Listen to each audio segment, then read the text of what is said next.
such a piece. They might come and see it, be so shocked they would never come back again. So he put it to one side. And then he came back to it a little bit later and started adapting it. So it wasn't just lifted from the novel verbatim, but he started creating a script and building the tension.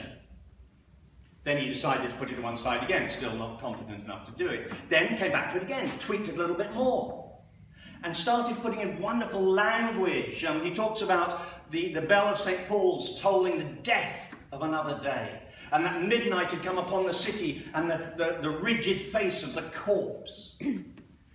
2 hours before daybreak, that time that may be truly called the dead of night. All these words just building tension.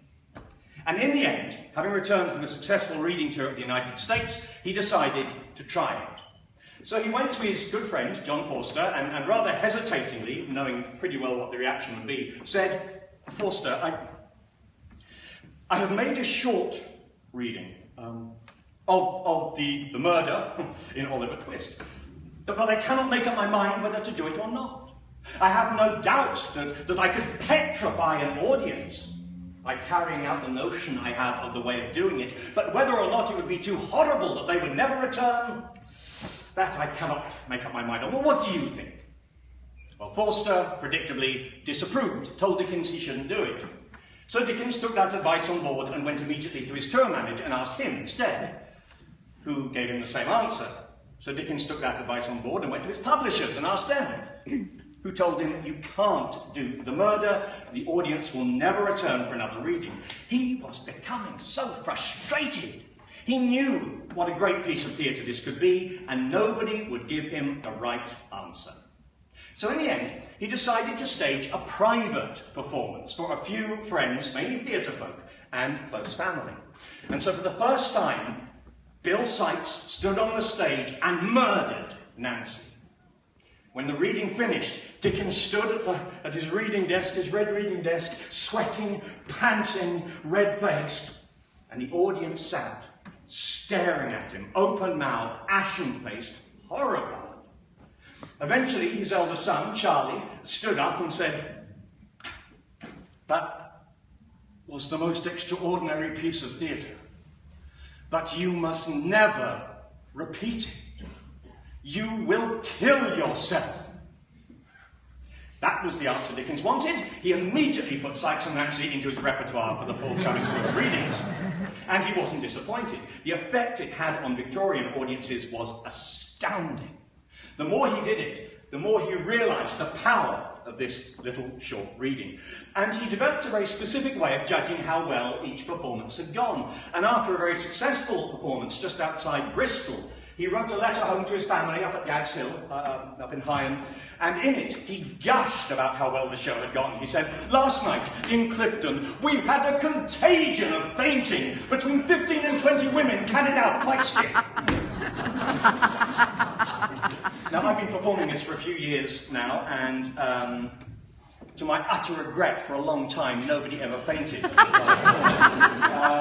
I was rather upset about. And I put it down not to the quality of the performance, which obviously was top-notch and fantastic. I put it down to the fact that we've become immune to violence on our television screens and the films. We shrug it off. But here at the festival, a few years ago, I was performing it down in Eastgate House, and a lady passed out. I was so pleased.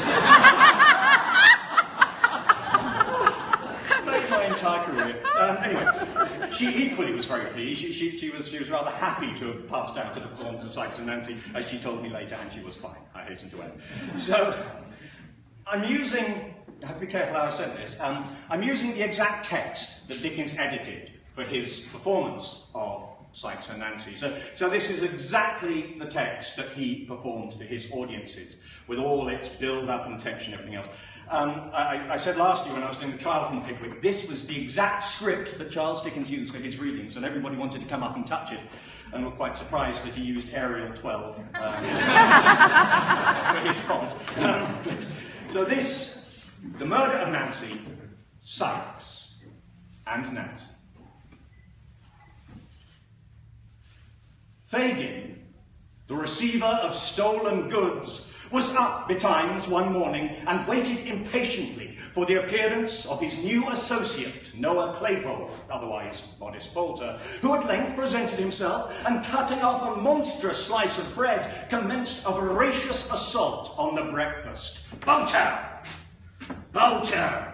Well, here I am. What's the matter? Here, don't you get me doing nothing till I'm done with eating. That's a great fault of this place, that is. You never get enough time over your meals. You can talk as you eat, can't you? Oh, yeah, I can talk. I'll get on better when I talk away. You won't interrupt me." There seemed indeed no fear of anything interrupting him, as he had evidently sat down with the determination to do a deal of business.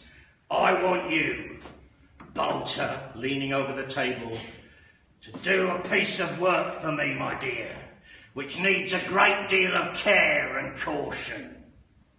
Here, don't you go shoving me into danger. That don't suit me, that don't, so I tell you there's not the smallest danger in it.